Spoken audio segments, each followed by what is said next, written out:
Welcome back sa Pinoy MD at syempre i-welcome na rin po natin ating resident dermatologist na si Dr. Jean para sagutin na ang mga pinadala nyo sa aming mga health-related questions sa aming FB page.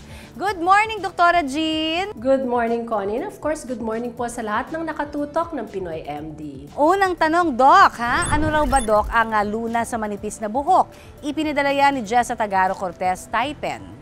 Jessa, thank you sa iyong katanungan. Alamin muna natin ano ba ang sanhi ng thinning of your hair. So yung paglalagas or pagninipis ng iyong mga buhok, no? Unang-una, it could be your lifestyle habits, no? Madalas ka ba nagpapakulot, nagpaparelax ng hair? Pwede rin kasing makadamage siya ng mga hair strands or ating mga hair follicles at pwede rin maglagas or magkaroon ng inflammation sa scalp or magkaroon ka ng allergic reaction at maglalagas yung mga hair na yan at mag-thin out, no? Pangalawang sanhi could be stress, no? Because stress can actually increase yung tinatawag na hormones na cortisol, no? At kapag nag-increase yan, nagkakaroon ng inflammation sa hair follicles at nagkakaroon ng paglagas or pagnipis ng hair, no? Ang isa pa ay pwede rin mga nutritional deficiencies. Baka sa pagkain mo, kulang ka ng iron. And of course, pwede rin namang mga medical conditions, no? Could be thyroid problem, anemia, or mga hormonal changes na nangyayari. Pag nalaman na yung cause niyan, of course, pwede na rin niyang sabayan ng mga pamahid like mga minoxidil, no? Mga corticosteroid creams or mga herbs na mga in serum form na pwedeng in conjunction with this mga minoxidil and mga corticosteroid creams. And of course, meron din tinatawag na low-level light lasers, no? Or yung mga sinusuot ba, no? Sa bahay na may mga ilaw, no? Nakakatulong din yung pagtubo ng buhok. And of course, meron na ngayong mga pag-aaral na nagsasabi ang pag-i-inject ng tinatawag na platelet-rich plasma, no? Or mga growth factors, or mga exosomes, no? May mga emerging studies and mga proven studies na nagsasabi na ito'y nakakatulong na rin sa hair growth. Next question. Ipinadala naman ni Lady Guard na si Honey Lou Bristol Balondo. Namaltos daw kasi, Dok, ang kanyang paa hanggang sa nangati ito. Nagbala tapos nagkasugat-sugat na. Sinubukan raw pa nga niyang maglanggas ng bayabas pero hindi pa rin daw gumaling. May sabon o ointment daw ba kaya na pwede niyang gamitin, Doktora? Unang-una mong gawin is just use a moisturizing soap. Baka rin kasi matapang yung sabon, no? And iwasan mo na yung kutkutin. And pwede tayo maglagay ng tinatawag na antibacterial creams.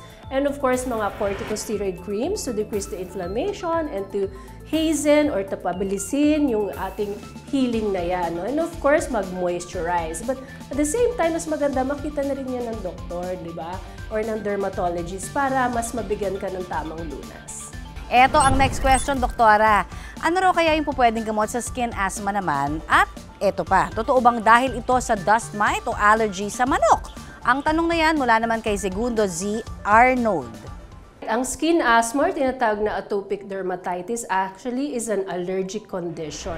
Yes, totoo na maaaring ang triggers nito are house dust mite na tinatawag. And of course, yung mga iba-ibang klaseng pagkain at isa na dito ay yung chicken, no? But of course, ang pinakamaganda niyan ay ma-allergy testing ka, no?